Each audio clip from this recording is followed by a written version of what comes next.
Kenapa ibu rumah tangga sering capek, tapi nggak tahu kenapa? Capek yang serba salah. Aku mau mulai dengan satu pertanyaan. Pernah nggak kamu merasa capek, tapi bingung harus menjelaskannya bagaimana? Di rumah rasanya capek, tapi keluar rumah pun juga capek. Di rumah aja dibilang, kan cuma di rumah aja. Keluar rumah pun dibilang, ngapain sih keluar rumah terus? Seolah-olah apapun yang ibu rumah tangga lakukan selalu saja ada sisi yang salah. Konteks hidup. Halo, aku Ila. Aku ibu rumah tangga dengan satu anak kecil. Hari-hariku banyak di rumah. Bukan karena aku nggak mau kemana-mana, tapi karena rumah memang tempat utamaku sekarang. Dan justru karena itu, aku sering merasa capek dengan cara yang aneh. Bukan capek yang bisa dirasakan dengan jelas, tapi capek yang bikin aku bertanya, aku ini sebenarnya kenapa sih? Serba salah di rumah maupun keluar rumah. Di rumah rasanya capek. Bangun pagi, rumah masih berantakan. Diberesin sebentar, anak tiba-tiba datang bawa mainan, dan semuanya kembali berantakan. Baru saja menyapu, mainannya jatuh. Baru saja melipat baju, anak buka lagi. Rumah kita bukan yang gak bisa rapi, tapi karena rumah kita hidup, dan yang hidup selalu bergerak. Lalu kita berpikir, mungkin aku butuh keluar rumah sebentar, tapi ternyata keluar rumah pun juga capek. Harus mikirin anak, harus mikirin rumah, harus mikirin apa aja yang dibawa. Belum lagi, kadang kita juga harus mikirin omongan-omongan orang. Pulang-pulang rasa capeknya bukan hilang, tapi malah berubah bentuk. Dan akhirnya kita sadar, ini bukan soal lokasi. Capeknya bukan karena kita di rumah aja, atau justru kita malah di luar rumah. Capeknya karena kita terus berada di posisi yang serba salah. Rumah yang gak pernah beres.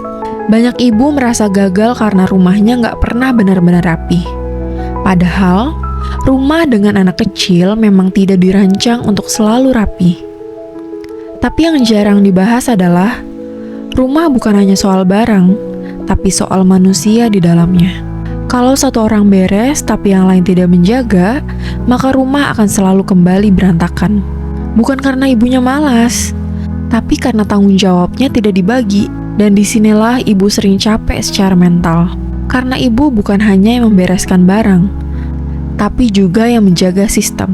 Ibu yang ingat, barang ini harus ditaruh di mana, kapan harus dibereskan, apa yang boleh dan tidak.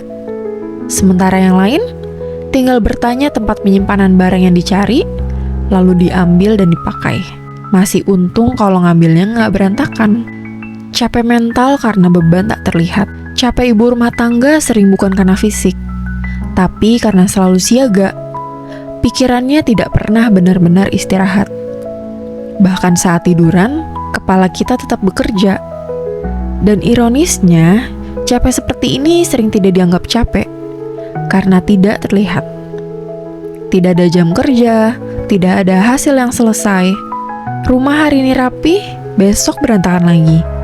Dan di titik itu, banyak ibu mulai menyalahkan dirinya sendiri. Rumah adalah kerja bersama. Aku yang mengatakan satu hal penting. Rumah bukan hanya tanggung jawab ibu.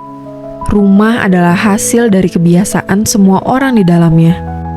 Kalau manusia di dalam rumah tidak ikut menjaga, maka sampai kapanpun rumah akan terus berantakan. Dan ibu akan terus capek, meski sudah berusaha sekuat mungkin. Validasi. Kalau kamu ibu rumah tangga dan hari ini merasa capek, bingung, dan serba salah, mungkin kamu bukan lemah. Mungkin kamu hanya terlalu lama memikul semuanya sendirian. Di balik rumah, kita membicarakan hal-hal seperti ini. Tentang rumah, rasa, dan manusia di dalamnya. Pelan-pelan, jujur, tanpa menghakimi.